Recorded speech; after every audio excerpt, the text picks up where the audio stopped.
नमस्कार दोस्तों। आज national means cum merit scholarship परीक्षा की मैट एग्जाम की तैयारी के लिए मैं अपने चौथे वीडियो के साथ आपके सामने प्रस्तुत हुआ हूं।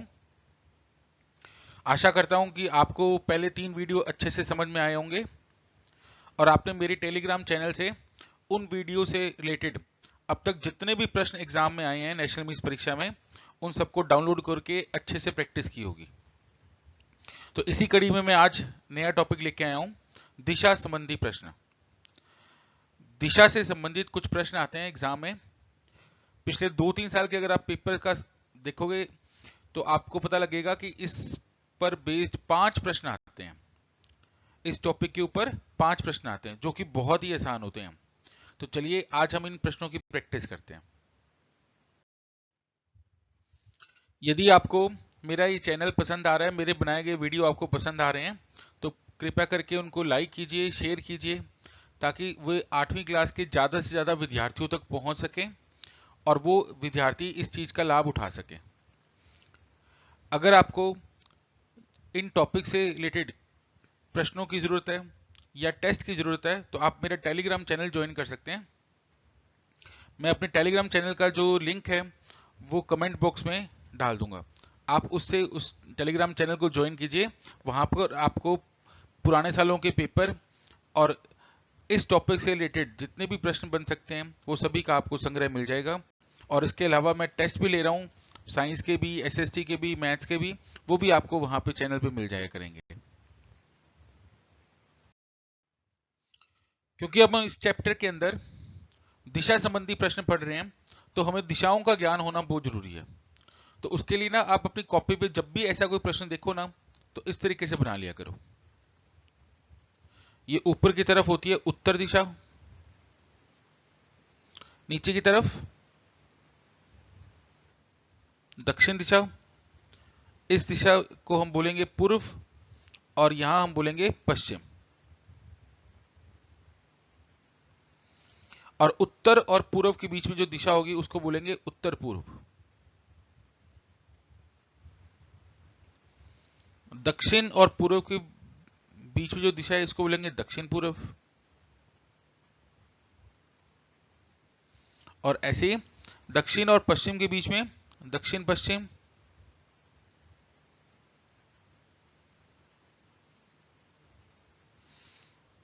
और उत्तर और पश्चिम के बीच में जो दिशा होगी उसको बोलेंगे उत्तर पश्चिम।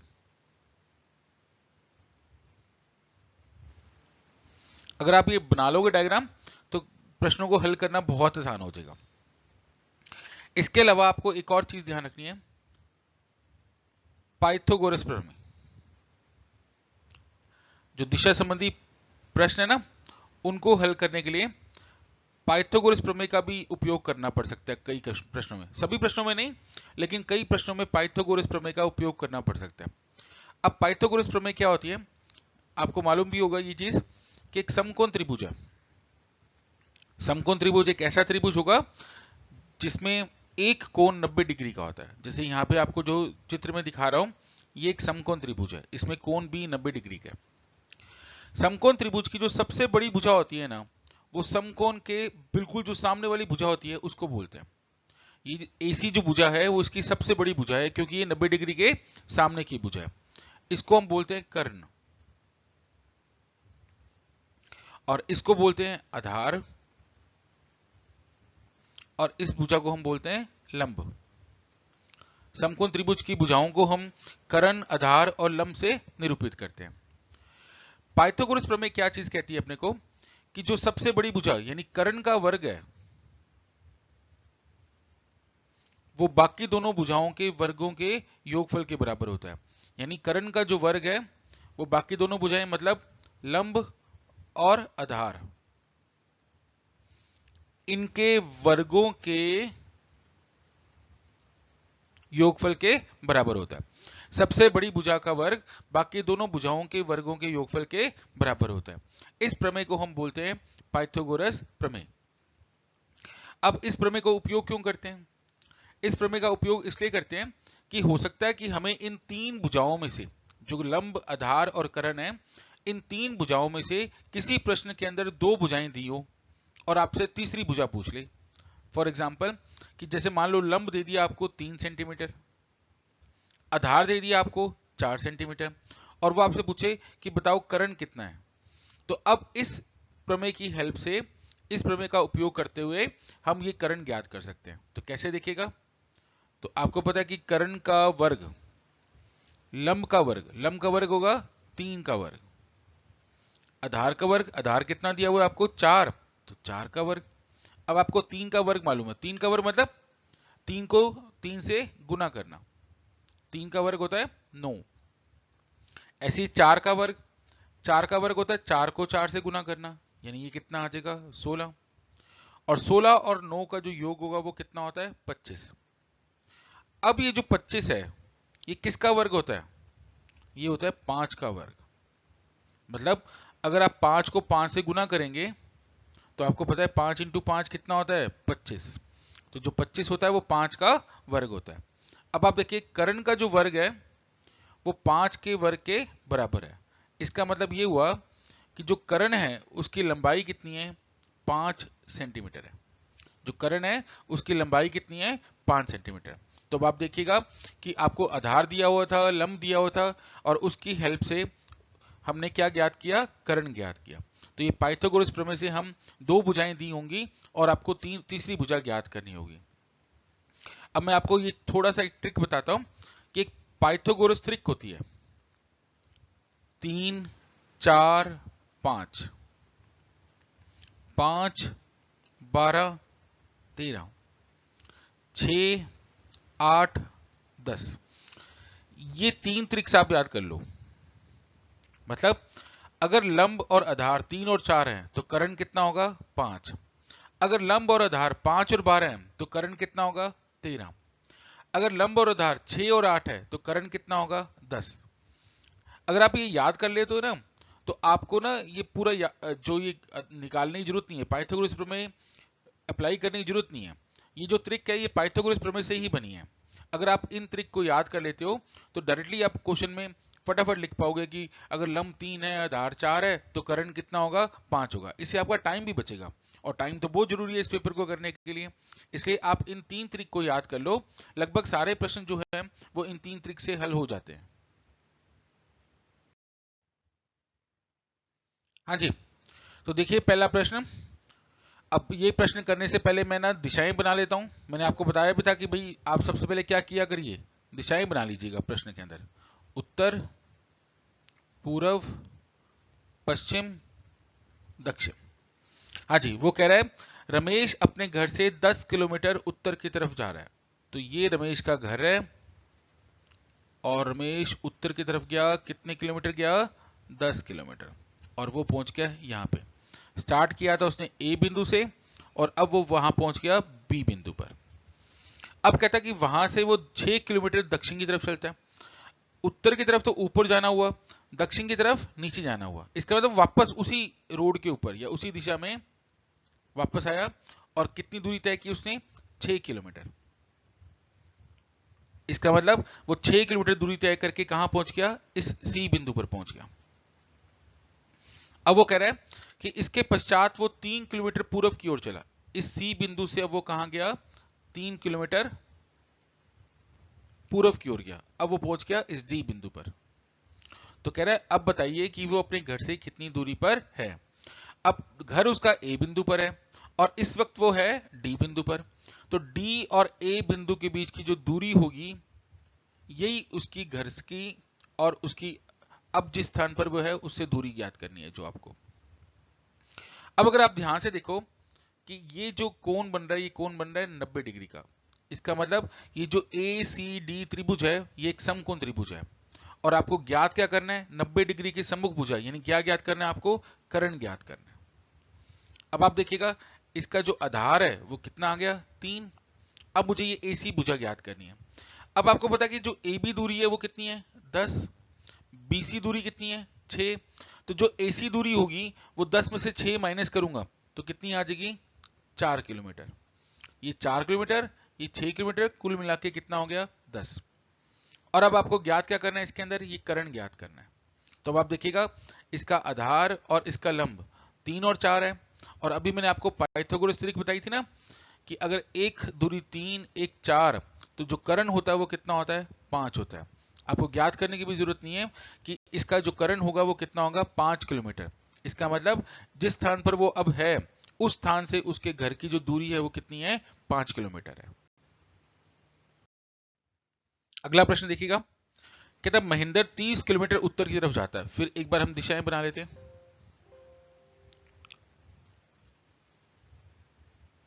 उत्तर, पश्चिम, पूर्व, दक्षिण। कहता महेंद्र 30 मीटर उत्तर की ओर जाता है। लो जी, ये यहां से 30 मीटर गया उत्तर की ओर, चलना स्टार्ट किया उसने ए बिंदु से, पहुंच हो गया बी बिंदु के। अब वह अपने दाहिनी, दाहिनी मतलब होता है सीधे हाथ की तरफ, अगर मैं उत्तर की तरफ जा रहा हूं तो सीधे हाथ की तरफ कहां मुड़ूंगा, इस तरफ। कितनी दूर चलता है वो, 40 मीटर। दाहिनी ओर मुड़कर वो चल रहा है 40 मीटर। अब वहां से पुनः दाहिनी ओर, अब वापस सीधे हाथ की तरफ, सीधे हाथ की तरफ मुड़ा, और कितनी दूरी तय की उसने, 20 मीटर। अब देखिए ये पूरी दूरी है 30 मीटर, तो जाहिर सी बात है कि 20 मीटर जो होगा वो मैं इससे कम बनाऊंगा, तो ये 20 मीटर दूरी तय की। अब वो कहता है कि पुनः दाहिनी ओर, वापस दाहिनी ओर मुड़ गया, मतलब वापस सीधे हाथ की तरफ मुड़ गया, और कितनी दूरी तय की उसने, 40 मीटर। ठीक है, जैसे जैसे वो चल रहा है ना, उसको अपने हिसाब से एज्यूम करो, अपने हिसाब से मानो कि मैं चल रहा हूं इस तरीके से, तो अपना दायां अपना बायां उसी हिसाब से आप मुड़ते रहिए। तो उसने कितनी दूरी तय की, 40 मीटर। तो ए से बी, बी से सी, सी से डी, और अब डी से वो कहां पहुंच गया, ई बिंदु पर, इस जगह पे पहुंच गया। वो कह रहा है अब अपने प्रारंभिक स्थिति, मतलब ए से ये ई कितनी दूरी पर है। अब आपको पता है कि ए से बी तो है 30 मीटर, और अगर आप ध्यान से देखो ये जो सी डी दूरी है कितनी है, 20 मीटर। तो इसका मतलब ये जो बीई दूरी है ये भी कितनी होगी, 20 मीटर। यानी ये जो दूरी है वो 20 मीटर है, और ये पूरी दूरी कितनी है, 30 मीटर।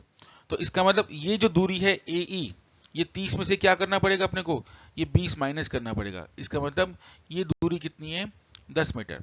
इसका मतलब वो अपनी प्रारंभिक स्थिति से कितनी दूरी पर है, 10 मीटर की दूरी पर है।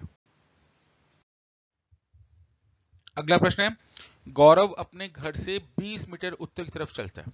फिर दिशाएं बना लेते हैं, उत्तर, पूर्व, पश्चिम, दक्षिण। गौरव अपने घर से 20 मीटर उत्तर की तरफ चलता है। ये गौरव का घर है ए जगह पे, उत्तर की तरफ क्या, 20 मीटर। अब वहां से वो बाएं और मुड़कर 40 मीटर चलता है। बाएं मतलब उल्टे हाथ को मुड़कर, वो कितने मीटर चला, 40 मीटर। अब पुनः बाएं और मुड़ गया, वापस उल्टे हाथ की तरफ मुड़ गया, और कितना चला, 20 मीटर। देखिए ये दूरी 20 मीटर है, तो इधर भी कितना चला, 20 मीटर। बाद में वो दाएं और मुड़ के, दाएं मतलब अपने सीधे हाथ की तरफ मुड़ के कितना चला, 20 मीटर। अपने सीधे हाथ की तरफ मुड़ के 20 मीटर चला। अब पहुंच गया वो यहां पर। तो कहता है कि अपनी प्रारंभिक स्थिति से वो कितनी दूरी पर है। अब देखिए ये दूरी है 20, और ये दूरी है 40। तो इसका मतलब वो अपनी प्रारंभिक स्थिति से कितनी दूरी पर है, 20 प्लस 40, यानी बराबर 60 मीटर की दूरी पर है। यानी इस वक्त तो अपने शुरुआती पोजीशन से 60 मीटर की दूरी पर है। हाँ जी, अगला प्रश्न है, एक आदमी उत्तर की ओर चलने के बाद दाईं ओर मुड़कर थोड़ी दूर चला। उत्तर की ओर चलने के बाद दाईं ओर, दाईं ओर मतलब सीधे हाथ की तरफ मुड़कर थोड़ी दूर चला, ठीक है। और उसके बाद बाईं ओर मुड़कर 1 किलोमीटर चला। बाईं ओर मतलब उल्टे हाथ की तरफ मुड़कर 1 किलोमीटर दूरी तय की, ठीक है। और उसके बाद फिर वो बाएं ओर मुड़कर चलने लगा। बाएं ओर मतलब उल्टे हाथ की तरफ मुड़कर चलने लगा। एक बार दोबारा से देखते हैं इस क्वेश्चन को। एक आदमी उत्तर की ओर चलने के बाद उत्तर की ओर चला, दाईं ओर मुड़ गया, अपने सीधे हाथ की तरफ मुड़ गया, और फिर वह अपने बाईं ओर मुड़ा, अपने बाईं ओर मतलब उल्टे हाथ की तरफ मुड़ा, और 1 किलोमीटर चलकर बाएं और मुड़ा और फिर चलने लगा। तो बताइए अब वो कौन सी दिशा में जा रहा है। तो अब आप बताइए कौन सी दिशा में जा रहा है, ये उत्तर दिशा, ये पूर्व दिशा, ये पश्चिम दिशा, ये दक्षिण दिशा। वो किस तरफ जा रहा है, इस तरफ। इसका मतलब वो पश्चिम दिशा की तरफ जा रहा है। तो इसका उत्तर कितना आ जाएगा, पश्चिम दिशा। अगला प्रश्न है, सोहन पूर्व दिशा में 7 किलोमीटर जाता है। लो जी, पूर्व दिशा की तरफ गया, कितने किलोमीटर, 7 किलोमीटर। स्टार्ट किया उसने ए से, अब वो पहुंच गया बी पर। अब दाहिनी ओर मुड़कर यानी सीधे हाथ की तरफ मुड़कर कितने किलोमीटर चला, 3 किलोमीटर। और वापस वहां से दाहिनी ओर मुड़ गया और 11 किलोमीटर चला। अब 11 किलोमीटर की लाइन जो है, देखो मैं बड़ी बना रहा हूं ना, क्योंकि 7 से बड़ी बननी चाहिए ये। तो अब वो पहुंच गया इस डी जगह पे। तो कह रहा है अपने घर से वो कितनी दूरी पर है, ये दूरी आपको ज्ञात करनी है। मैंने यहां से एक लाइन ड्रॉ कर ली परपेंडिकुलर। अब ये दूरी कितनी है, 3, तो इसका मतलब ये दूरी भी 3 होगी। ये दूरी कितनी है, ए बी दूरी 7, तो इसका मतलब ये जो दूरी है ना, ए एम दूरी, ये भी कितनी होगी, 7। अब टोटल है ये दूरी, डीसी दूरी 11, और ये सीएम दूरी जो है वो कितनी है, 7। तो इसका मतलब ये जो डीएम दूरी अगर मेरे को ज्ञात करनी है, तो 11 में से इस 7 को क्या करना पड़ेगा, माइनस। तो कितनी आ जाएगी, 4। अब आप देखिएगा ये कोण कितनी डिग्री का बन रहा है, 90 डिग्री का। तो देखिएगा लंब है 3, आधार है 4, तो पाइथागोरस त्रिक 3 4 5 मुझे ज्ञात करना है करण। तो इसका मतलब कि उसकी अपने प्रारंभिक स्थिति से जो दूरी होगी वो कितनी होगी, 5 किलोमीटर दूरी होगी। तो यानी इसका जो उत्तर आएगा वो क्या आएगा, 5 किलोमीटर। अगला प्रश्न है, कहता है दक्षिण पूर्व की ओर मुंह करके सोहन खड़ा हुआ है। तो अपने पहले बना लेते हैं दक्षिण पूर्व, ये पूर्व, ये दक्षिण। तो दक्षिण पूर्व होगी ये वाली। तो इस तरफ मुंह करके सोहन खड़ा हुआ है यहां पर, और वहां से वो कितने मीटर चला, 15 मीटर चला। तो लो जी, ये दूरी कितनी तय कर ली उसने, 15 मीटर। फिर वह उत्तर की तरफ मुड़ गया, उत्तर की तरफ मुड़ा, और कितनी दूरी तय की इसने, 12 मीटर। उत्तर की तरफ तय कर ली उसने 12 मीटर। तो वो आपसे पूछ रहा है बताओ वो अपनी प्रारंभिक स्थिति से कितनी दूरी पर है। आपको ये बताना है कि ये दूरी कितनी है। तो अब ध्यान से देखो, ये कोण कितनी डिग्री का बन गया, 90 डिग्री का। अब इसमें आपको करण पता है, आपको लंब पता है, लेकिन आपको क्या चीज नहीं पता, आधार नहीं पता। तो मैंने अभी आपको बताया ना पाइथागोरस त्रिक 3 4 5। अब ये पाइथागोरस त्रिक की खास बात क्या होती है, इसको आप किसी भी नंबर से मल्टीप्लाई करोगे ना, तो वो नंबर भी किस में आता है, पाइथागोरस त्रिक में होता है। जैसे 2 से मल्टीप्लाई किया तो 6 8 10, 3 से मल्टीप्लाई किया तो 9 12 15। तो अब आपको देखो ये पाइथागोरस त्रिक इससे मैच कर रही है कि नहीं कर रही है। करण 15 है, लंब 12 है, तो इसका मतलब जो आधार होगा वो कितना होगा, 9। इसका मतलब वो अपनी प्रारंभिक स्थिति से कितनी दूरी पर है, 9 मीटर की दूरी पर है। तो याद रखना कि जो मैंने आपको पाइथागोरस त्रिक बताई है, उसको आप किसी भी नंबर से मल्टीप्लाई करोगे तो जो नई त्रिक बनेगी वो भी पाइथागोरस त्रिक की कहलाती है। तो उसकी हेल्प से हमने इस प्रश्न को हल करना है। अगला प्रश्न देखिएगा, संजय 2 किलोमीटर उत्तर की ओर चला। चलिए संजय को 2 किलोमीटर उत्तर की ओर चलाते हैं। ये इसकी प्रारंभिक स्थिति। अब वो 2 किलोमीटर चल के यहां पहुंच गया। फिर वो अपने दाहिनी ओर मुड़ गया और 1 किलोमीटर चला। अब वो पहुंच गया सी पर। फिर वापस वो अपने दाहिनी ओर मुड़ा और कितने किलोमीटर चला, 2 किलोमीटर चला। ये दूरी और ये दूरी क्या होनी चाहिए, बराबर। अब उसका चेहरा किस दिशा में है, दिशा बतानी है तो उत्तर दक्षिण पूर्व पश्चिम। तो अब उसका चेहरा किस दिशा में है, उसका चेहरा है दक्षिण दिशा में। तो इसका उत्तर कितना आ जाएगा, दक्षिण दिशा। अगला प्रश्न है, एक लड़का पश्चिम की तरफ यात्रा कर रहा है। लो जी, पश्चिम की तरफ क्या, अब वो अपने दाएं मुड़ता है, दाएं मुड़ गया। फिर वो बाएं मुड़ता है, बाएं मुड़ गया। अब लड़के का मुख किस दिशा में है? तो अब उसका मुख है पश्चिम दिशा में।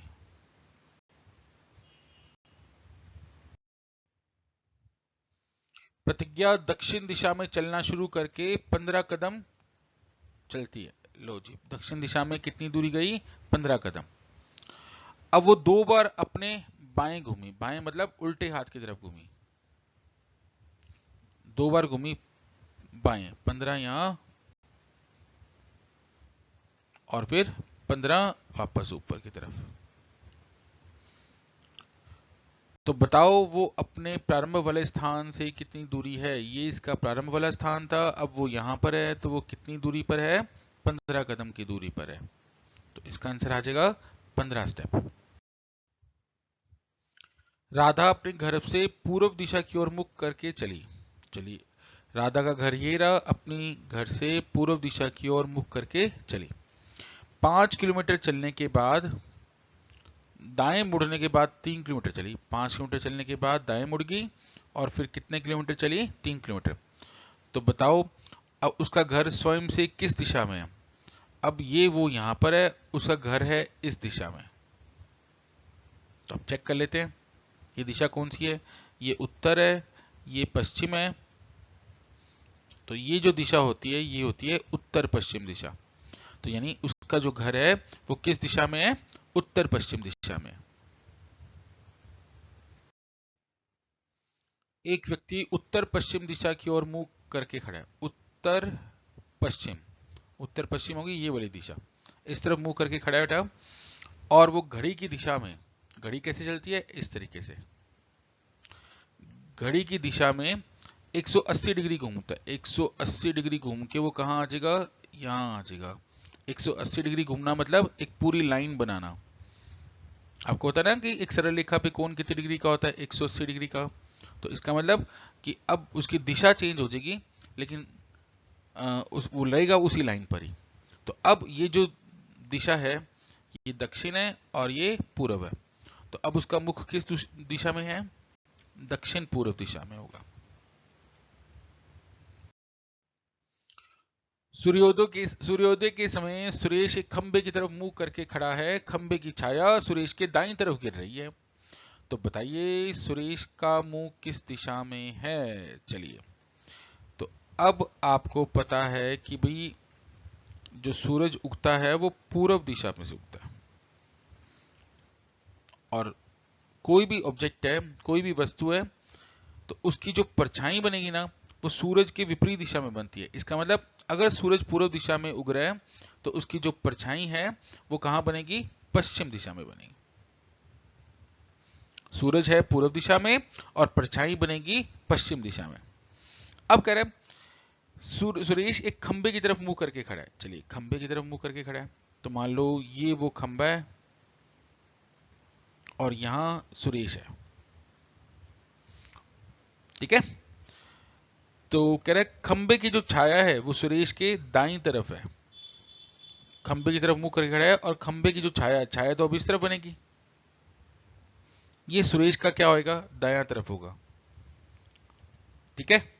तो अगर ये सुरेश का दायां, अब देखिएगा अगर मैं उत्तर की तरफ मुंह करके खड़ा हूं तो ये तो मेरा बायां हिस्सा हुआ, इसका मतलब ये तो गलत हो गया। तो इसका मतलब ये हुआ कि खंबा इस तरफ होगा और सुरेश उस तरफ खड़ा है। अब खंबे की छाया बन रही है इस तरफ और जो सुरेश के दाईं तरफ है, ठीक है। अब सुरेश के दाईं तरफ है तो इसका मतलब ये हुआ कि सुरेश इस वक्त कौन सी दिशा में देख रहा है? सुरेश इस वक्त दक्षिण दिशा में देख रहा है, तभी खंबे की छाया जो है वो सुरेश के दाईं तरफ बनेगी। तो इसका जो उत्तर आ जाएगा वो आ जाएगा दक्षिण दिशा। यानी सुरेश का जो मुंह है वो किस दिशा में है? दक्षिण दिशा में है। हूं कि आपको ये वीडियो भी अच्छा लगा होगा। अगर आपको ये वीडियो अच्छा लगा, आपके कोई सुझाव हैं तो आप मुझे कमेंट करके बता सकते हैं।